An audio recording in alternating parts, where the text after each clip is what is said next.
influence of ESP, English for Specific Purposes movement on language curriculum design. ESP, as you are aware of this term, like to learn, to teach English for specific purposes for a doctor, learning English for as a doctor or teaching English to nurses. Okay. So what was its influence on language curriculum design? I think this is very important to see its influence on language curriculum design. Okay. English for Specific Purposes movement came into being in 1970s, and the main purpose of this movement was just to see the limitations of teaching English for general purposes. Okay, and what were the concerns of ESP then?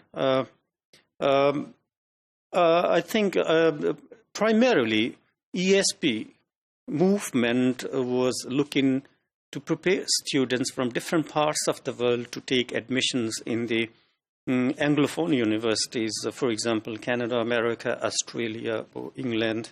Okay, and to create materials which could fulfill the needs of professionals, for example, nurses, doctors, or engineers. Okay, and as we have already discussed, like in the aftermath of Second World War, like English spread as a language of business. So it was the communicative need, and that's why like business persons needed specific English, because they were not, prepared by, their needs were not met by general English. So, and another reason was like to prepare people for jobs. Okay, so that were some of the concerns which were at the center of English for Specific Purposes movement. Okay, so what were the goals then as compared to English for general purposes? English for general purposes, as the very word indicates, is just to gain a mastery of the language for general purposes. But on the other hand, ESP laid emphasis on preparing students who could fulfill their professional roles as engineers, doctors. Okay, and then, and I think in the context of this discussion, it's important to see like English for general purposes were mainly taught through some prevalent methods, for example, audiolingual or direct method. And the whole notion behind teaching English for general purposes was to prepare students for general roles. Okay, and I think the question arises then: what were the linguistic features that could form a kind of syllabus for English for specific purposes? Okay, like conventional approach to grammar selection and gradation, Howitt reveals that some efforts were made to, create varieties of English.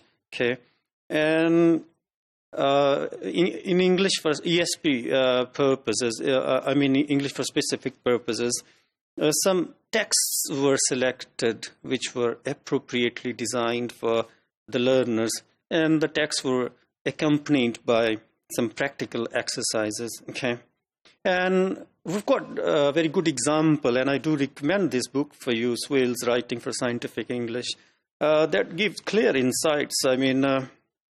What sort of English formed the syllabus of English for specific purposes.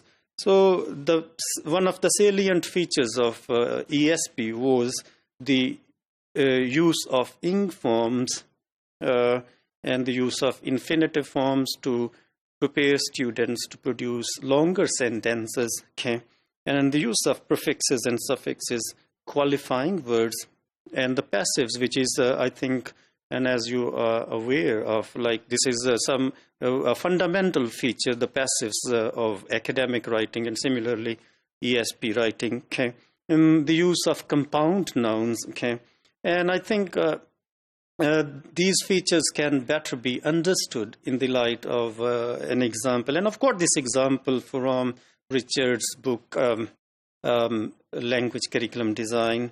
Let's see, like this passage actually starts from ing form, and then you would notice like the use of to make to produce longer sentences, and the use of conditionals. And so analogizing from the recently discovered phenomenon, although this passage has nothing to do with its meaning in this discussion, but it's just a sample to see what sort of English existed for ESP purposes.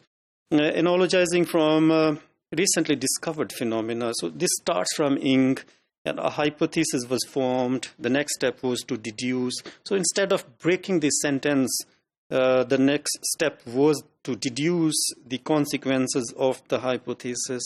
So the use of infinitive, if this sea of pressure existed, its pressure would be greater than. So the use of conditionals. So it was sort of, as we have